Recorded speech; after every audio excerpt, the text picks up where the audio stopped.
आजकल के इतने ही हवस के भूखे हो गए हैं कि किसी हद तक जा सकते हैं।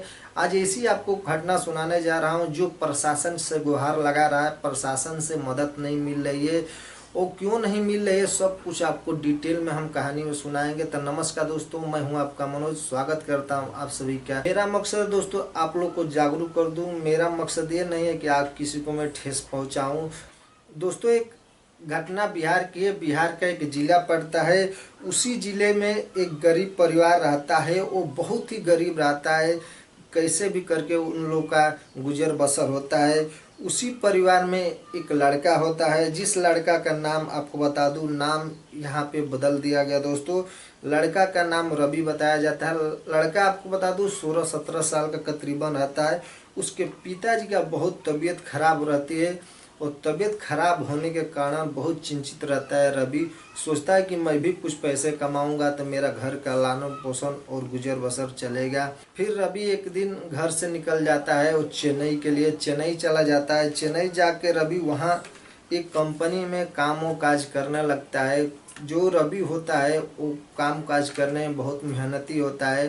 धीरे धीरे जैसे 15-20 दिन बीतते हैं, वहाँ पे एक उसकी महिला जो औरत होती है, तकरीबन उसकी उम्र 35 साल है, जिससे उसकी मुलाकात होती है। वो महिला बहुत ध्यान से रवि को देखती है और फिर रवि के पास आके बोलती है कि तुम कहाँ से आए हो। रवि जवाब देता है उस महिला को कि मैं बिहार से आया हूँ, यहाँ कमाने के लिए आया हूँ। मेरे ये प्रॉब्लम है, मेरे पिताजी की तबीयत खराब रहती है, इसलिए मैं यहाँ कमाने आया हूँ।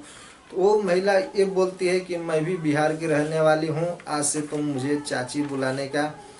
फिर रवि को ऐसा लगता है कि चलो ठीक है, अपने को कोई बाहर में अपना तो मिला। जो महिला थी उसके पति का नाम जीत था। वो एक कंपनी में नौकरी करते थे, महिला यहाँ नौकरी करती थी। धीरे धीरे दोस्तों समय बीतता गया। कंपनी में ज़्यादा काम होने के कारण एक दिन जीत नाइट में रुक जाता है। फिर वो महिला को फ़ोन करता है, अपनी पत्नी को जीत फ़ोन करता है, बोलता है कि आज मैं नहीं आ पाऊँगा, एक काम करो तुम जाना, खाना बना के खा कर सो जाना, मैं सुबह आऊँगा। तो औरत जो बोलती है, महिला जो होती है वो बोलती है कि मैं रवि को आज अपने घर लेके चली जाऊँगी, क्योंकि वहाँ अकेले बाल बच्चे भी है, मैं भी अकेली हूँ, वहाँ रवि सो जाएगा। फिर ये बात सुन के उसका जीत जो पति होता है बोलता है ठीक है लेके चले जाओ। फिर महिला रवि को अपने घर लेके जाती है, वहाँ रवि को ले जाके खाना बनाती है और सब लोग साथ मिल के खाना खाते हैं। खाना खाने के बाद जो रवि होता है उसको बगल के कमरे में सुला देती है।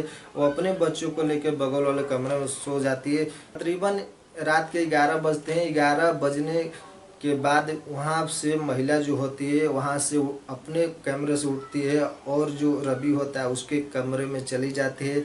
कमरे में जाके वहाँ जहाँ सोया होता है रवि, उसके बगल में बैठ जाती है।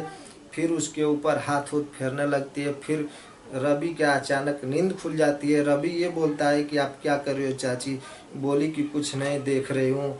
फिर धीरे धीरे करके उसको सहलाती है, फुसलाती है और सहलाने फुसलाने के बाद उस जो महिला होती है, जो रवि होता है, रवि के साथ रात को पूरी संबंध बनाती है। संबंध बनाने के बाद वो उठती है और अपने कमरे में चली आती हो और रवि वहीं पर सोया रहता है। धीरे धीरे कुछ महीने काम चलता रहा।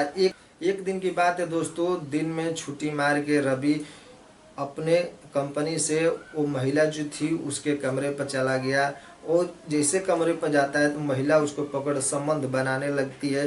तभी अचानक उसके जो जीत पति होते हैं चले आते हैं ड्यूटी से और दोनों को पकड़ लेते हैं। फिर वहाँ कुछ बोलते नहीं हैं, दोनों को बुलाते हैं, बैठाते हैं।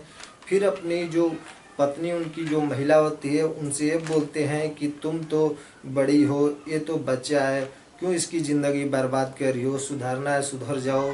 तो महिला कहाँ मानने वाली है दोस्तों, उसकी तो आदत हो गई थी।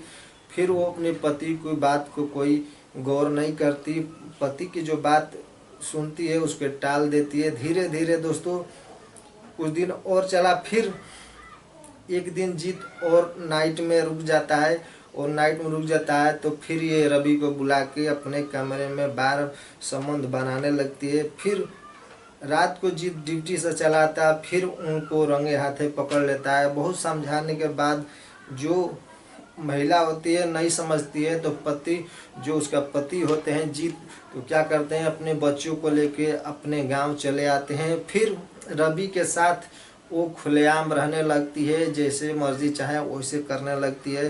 धीरे धीरे कुछ दिन बीतता है तो रवि से वो प्रेशर डालने लगती है कि रवि तुम मेरे से शादी कर लो, मैं तुमसे शादी करूँगी। रवि उसकी बात टाल देता है, बोलता है कि मैं शादी तुमसे नहीं करूँगा क्योंकि मेरे माता पिताजी नहीं मानेंगे, क्योंकि तुम्हारी एज ज़्यादा है, तुम 35 साल की हो, मैं 16-17 साल का हूँ, तुमसे शादी मैं कैसे करूँ।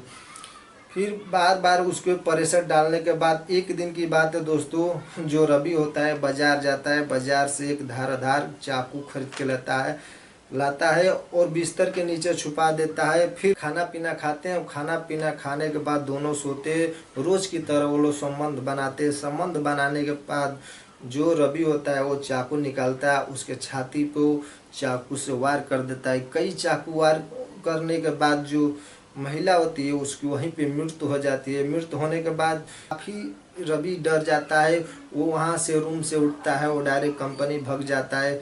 फिर धीरे धीरे सुबह होती है, सुबह होने के बाद जो अगल बगल के होते हैं वो ध्यान देते हैं कि अभी तक आई नहीं। फिर एक आदमी जाके अंदर देखता है, फिर वो चिल्लाने लगता है कि ऐसा कांड हो गया, ये हो गया, वो हो गया। फिर जो महिला के पति जीत होते हैं उनको फ़ोन लगाया जाता है, उनको बुलाया जाता है। सारी बात पुलिस प्रशासन को जीत बताते हैं कि एक जो बच्चा होता है उससे इसके प्रेम संग लगा बैठी थी।